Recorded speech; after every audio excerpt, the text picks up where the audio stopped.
Hello and welcome back to another video. If you're new here, my name is Kaylee and I use this channel to document different ways that I have made and am making my life more intentional. And my hope is that if you follow along for this journey, that you might find some ways to add more intentionality into your own life as well. There's been a lot of book-heavy content over the past couple of weeks, and I have one more book video for you. If you haven't watched some previous videos, my husband and I got very ill at the end of last year into the new year. That completely set everything back.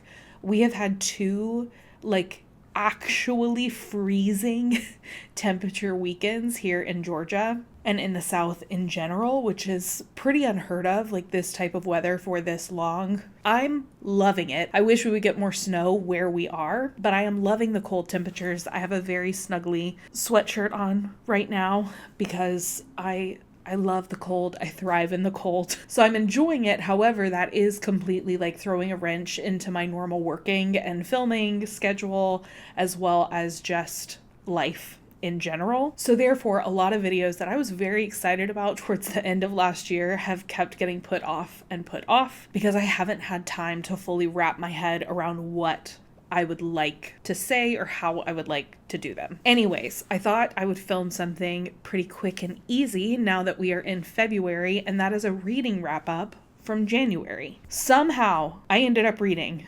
18 books, and I put it in quotation marks because I do have a couple of digital short stories around different series that I am either in the middle of or am about to start. So that definitely boosted my reading track for this month. Also, just as an update, if you watched my reading wrap up from 2025, I mentioned that I was going to primarily be switching to StoryGraph to track all of my reading, and I have been loving it. I love the ability to add 0.25, 0.5, 0.75 to different ratings.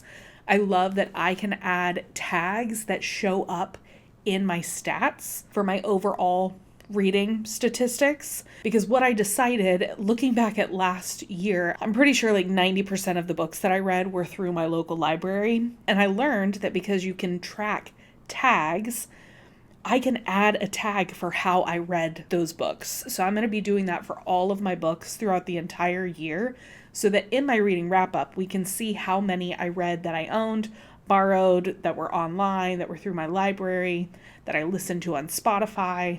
I just want to know how I am consuming a lot of my read media. I also like that it already breaks it out between digital, print, and audio.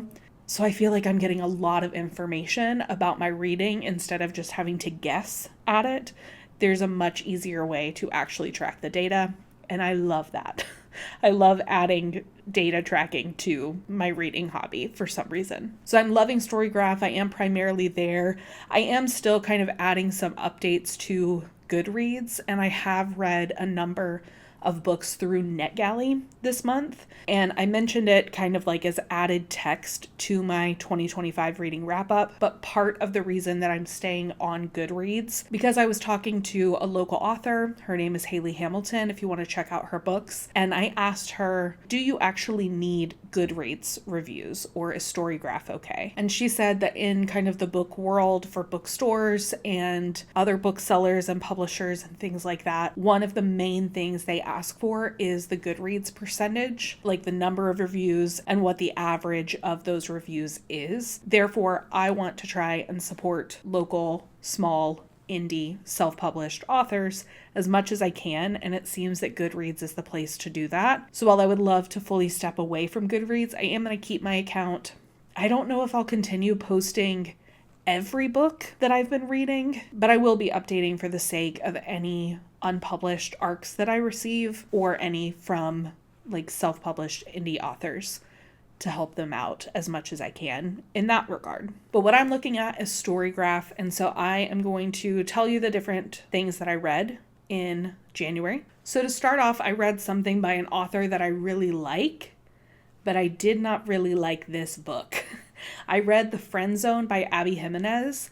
I have praised Just for the Summer and Part of Your World specifically. I also enjoyed Yours Truly. I also enjoyed her release last year, Say You'll Remember Me. So I went back because I didn't read any of The Friend Zone trilogy kind of interconnected series. And I gotta say, I really am glad that I started with Just for the Summer and read the books that I read after that, because if I had started with The Friend Zone, I don't think that I would have read any more of her books, which makes me sad because I feel really conflicted about rating an Abby Jimenez book so low, but I rated it 1.25 stars. This was a really hard read for me. I found myself like skimming, just trying to get through it because I wasn't connected to the characters at all. I didn't really understand or feel the chemistry or connection between the characters. And then there were a lot of topics in the book that felt really weird, that I didn't appreciate. Like the main male character, I don't even remember anyone's name from this book, but the main male character is like super crazy about guns, and like the conversation around guns felt odd to me, felt really flat. And the way that, I don't want to spoil anything, so like the way that the main conflict or the main like point of tension between the characters was handled was done really poorly, in my opinion, considering how many people suffer with what she suffers with. And then there was just kind of like this miracle thing at the end that happened that felt really insensitive. So I don't know. I didn't like it. I don't know if I'll read any of the others in the Friend Zone series. There's one more. I think it's the Happy Ever After playlist. That one is rated the highest out of those 3 books. So I might try to read it, but I probably won't read Life's Too Short, which is the 3rd one. But I also might not read any of them because I don't want to start feeling differently about Abby Jimenez, because I really, really, really, really love Just for the Summer. I love Part of Your World. I love Say You'll Remember Me. I rated that one 1.25 stars. I would not start there for Abby Jimenez. If you want to give her books a read, I would start with Part of Your World or even Just for the Summer. They're interconnected, but you don't really have to read one to read the other. That's just my personal opinion. Then I read 2 short stories by Martha Wells in the Murderbot universe or world. I have been absolutely loving the Murderbot books. I am in the middle of one right now, and to start off the year and kind of get me back into that series, I read 2 of the short stories that she has posted online. The first one is Home, Habitat, Range, Niche, Territory, and I rated that 4 stars. I enjoyed it. I enjoy anything with Murderbot, honestly. And both of these, Home and Rapport, which is the other one that I read, added a lot of the missing pieces from a few of the diaries or novellas that I have read previously. I did look up a list of how to read them. I think I found it on Reddit. And so I've been reading it in that order, except for the fact that they put Network Effect, which is like a full novel, after Fugitive Telemetry, which if you aren't interested in the Murderbot books, this does nothing for you. But if you are, this listing put Network Effect below Fugitive Telemetry, even though it technically comes before, publishing-wise. And I did read it before, and I think that was fine. I'm in the middle of Fugitive Telemetry now. System Collapse is the most recent release, and I think she's coming out with another one later this year too. I love Murderbot.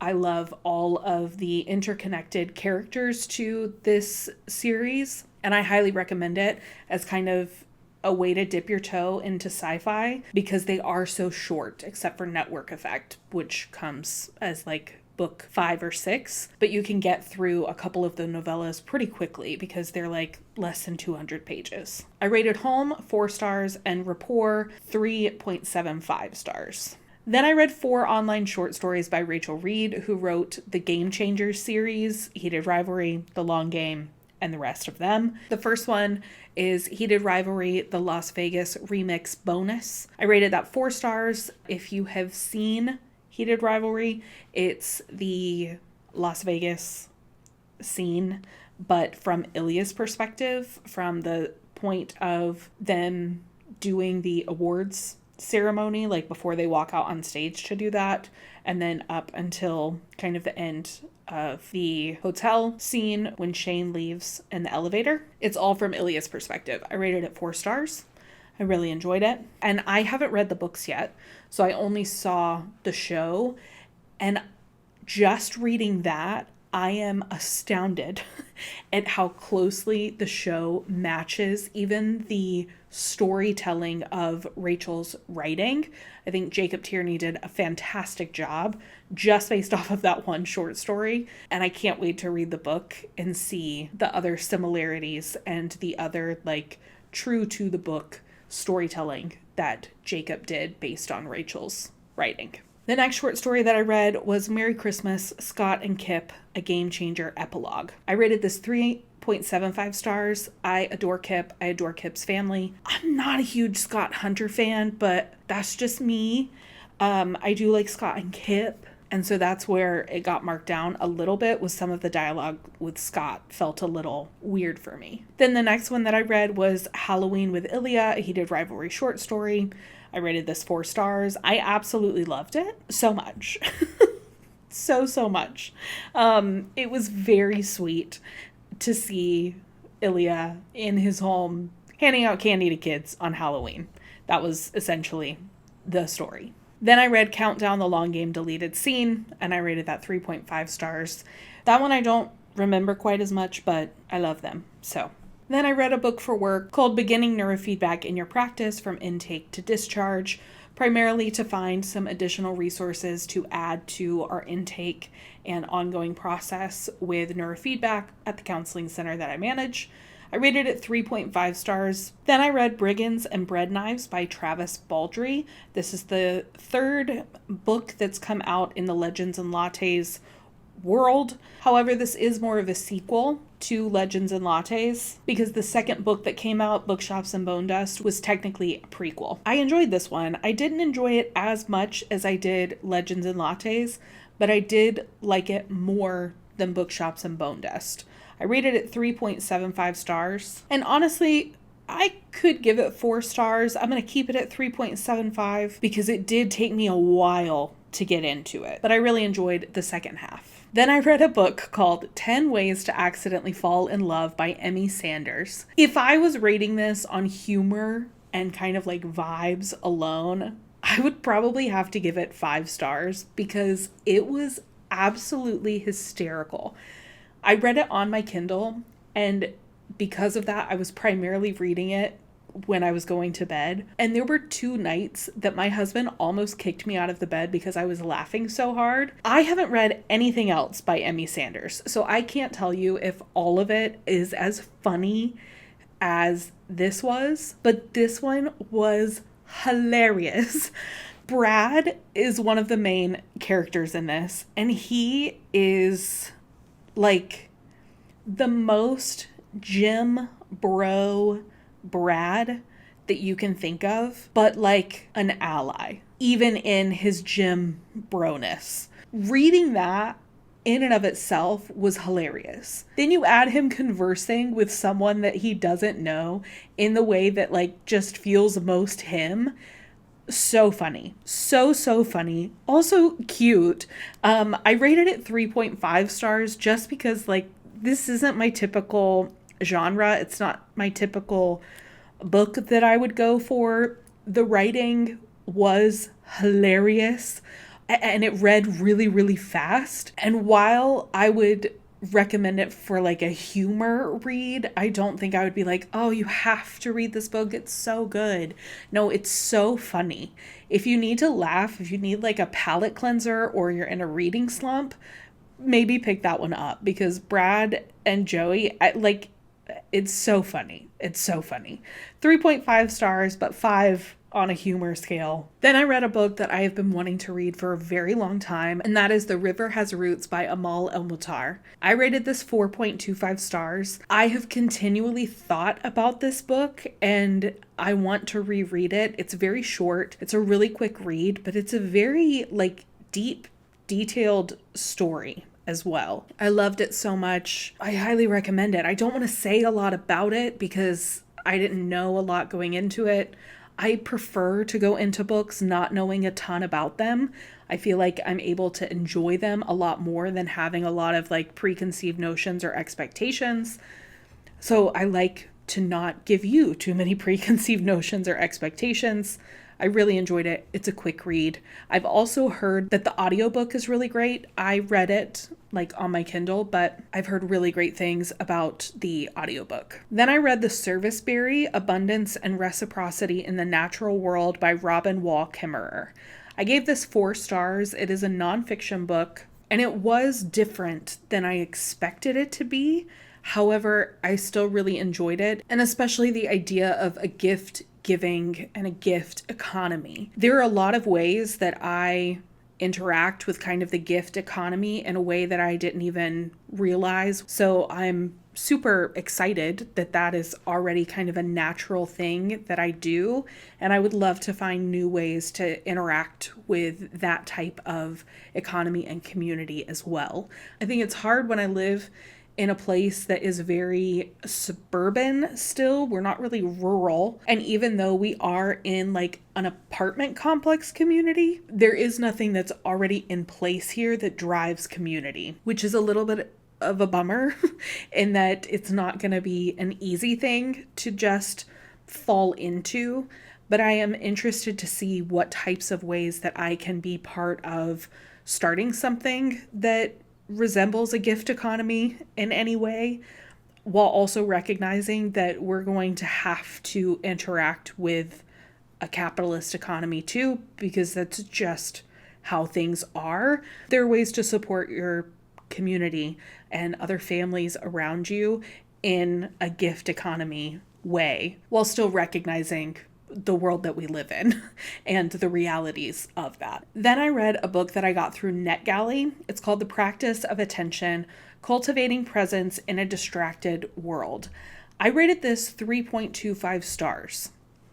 If it was just like the first 40 to 50% of the book, I would have rated it much higher. Where I think that this fell a little flat is it went from kind of saying that it was not a how-to necessarily, but kind of a guide in a way to cultivate presence in a distracted world.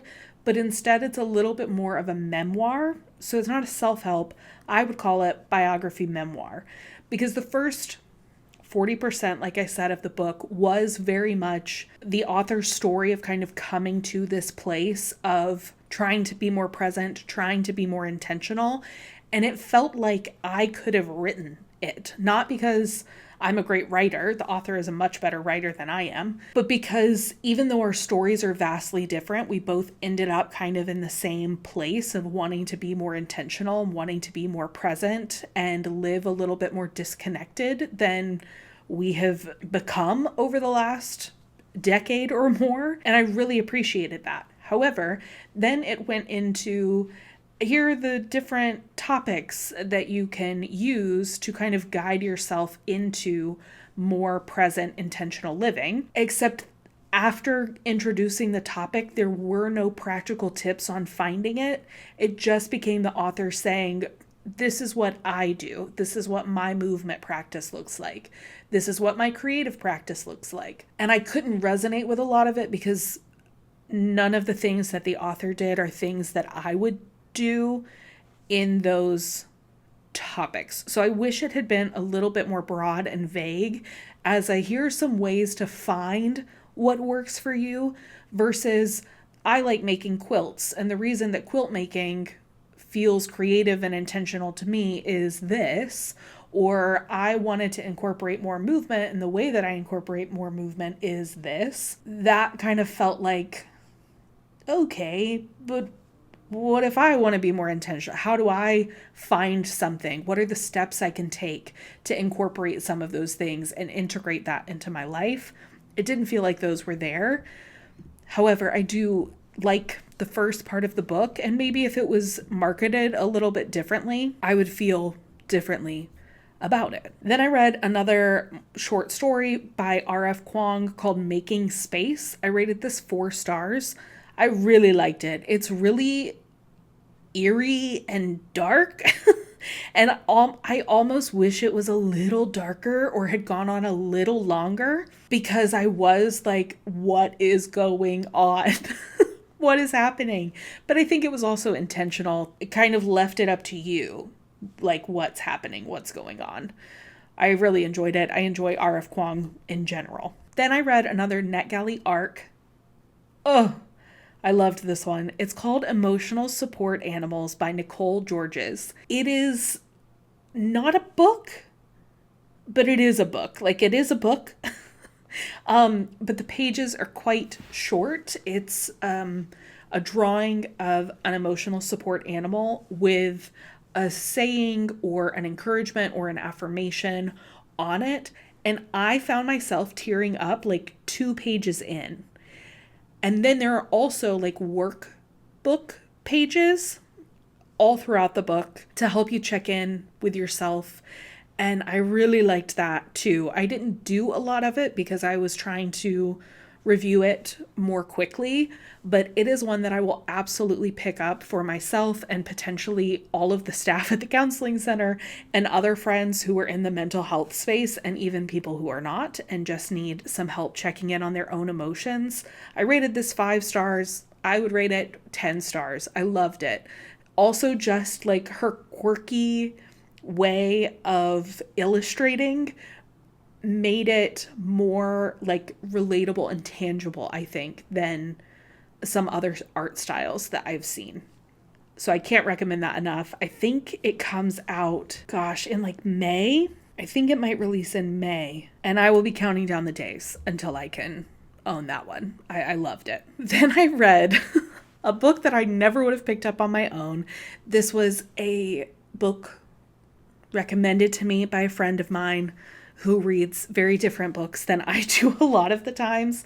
And I told her that I would read a book she recommended because she read one completely outside of her typical genre that I recommended. And that was 10 Ways to Accidentally Fall in Love, by the way. And she loved it. I think she rated it 5 stars. She really liked it.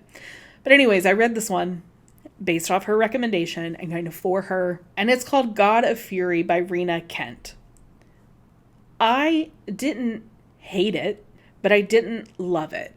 I rated it 2.5 stars, and the more I think about it, the less I like it. And I almost wish that this had been a little bit darker, because it was dark already, but it seemed kind of like, ooh, it's dark, instead of this is dark and this is hard and this is whatever. Until towards the end, I wish it had been more like the ending all the way throughout the book. One of the main characters, Nikolai, I'm really intrigued by his dad, and I think there is a book about his dad. I don't know if I'll read it. I was like, interesting. I'd like to know more about that guy. So anyways, I rated it 2.5 stars. Legacy of Gods is like a whole series that Rena Kent wrote. I'm not going to read any of the other ones. I might pick up and kind of flip through the one about Nikolai's dad just because I think that could be interesting. But I'm not itching to read any more of the books in that series. Then I read another NetGalley arc that I received called I Will Always Love You Maybe by Dana Hawkins. I wanted to like this book. The premise of this book felt like something that I would enjoy. There's a dog involved. You're told right at the beginning, don't worry, the dog is fine throughout the whole book. I appreciate that. I haven't read anything else that Dana Hawkins has written, and I think this is the third in kind of an interconnected series as well, similar to the Abby Jimenez books. And I rated it 1.75 stars because the characters didn't feel super relatable. It felt like insta love, and the like third act breakup felt way blown out of proportion to like just a normal human reaction, much less how these two characters kind of came to know each other and talk to each other. I don't know. I also felt like their inner monologues went on way too long At around the 60% mark, I noticed myself just skipping ahead until I saw quotation marks because I was like, I just want to know what they actually say out loud to each other. And then I was like, you know what? Miscommunication and lack of communication are my least favorite tropes. And this was kind of both of those things at different times. And I'm just not about that, especially when the characters are meant to be older. And I'm pretty sure they're meant to be like in their 30s. No, we're adults. Let's talk like adults. If they had been in high school, I probably would have felt differently about this whole book. If they were supposed to be like 18 or 19 versus mid 30s, because it felt very not adult in the way that they spoke to each other. And even like their inner overthinking. I'm an overthinker. I get it. And I've learned as an adult to communicate well so that I can get out of my overthinking. So I would highly recommend therapy for both of these characters. Also, if you know anything about the Enneagram, Josie is the most Enneagram 7 I have ever read in literature. Ever. The last book that I read was actually a manga. It was the first one that I read. It was the Apothecary Diaries Volume 1, and I rated it 4 stars. But I don't think I'm going to read any more because I got an actual headache trying to remember how to read it backwards. I have never picked up a manga before, so I didn't realize that they were like, instead of opening the book this way, I mean, you still open the book this way, but really you're opening the book this way, and you're starting at what would typically be the back of the book is the front of the book. And that's how they're printed and read in Japanese. Therefore, when they translate to English, they keep that structure, which is fine. I just don't think it's for me. Like the amount of times I had to reread pages, and there's not a lot of text on these pages. And it took me over an hour and a half to read because it was so hard for my brain to keep up. But I have watched some of the Apothecary Diaries on Netflix, and I definitely will finish out the show because I like it. And I'm not an anime person. I'm not a manga person typically, but I've heard about this one so many times, and I'm actually quite intrigued by the story and the apothecary perspective of this story, and I want to see what else Mao gets up to. So I will probably continue to watch it, but I don't know if I'll pick up any more of the manga because that was so hard. I don't know why it was so hard, but it was so hard. And it is funny because right after that, I started a graphic novel by Marissa Meyer, which I'll talk about in my February reading wrap up. And I found myself accidentally reading it backwards because I was so used to trying to figure out the manga structure that I was starting on the wrong page as I was reading the graphic novel, since it was still like pictures and text. That's my reading wrap up for January of 2026. I'm not going to go through all of my StoryGraph stats, even though I love that it gives that information. And you can do that month to month and for the whole year. For me, it's not super indicative of anything until like at least the 6-month mark, if not just the entire year. Unless you just really want me to go through the stats every month, then I can. But primarily, I'm just going to be doing a wrap up like this of the books that I've read and the rating that I gave them. I have completely lost the light. I have no idea how this looks in the camera. I will see you soon in another video. Until next time.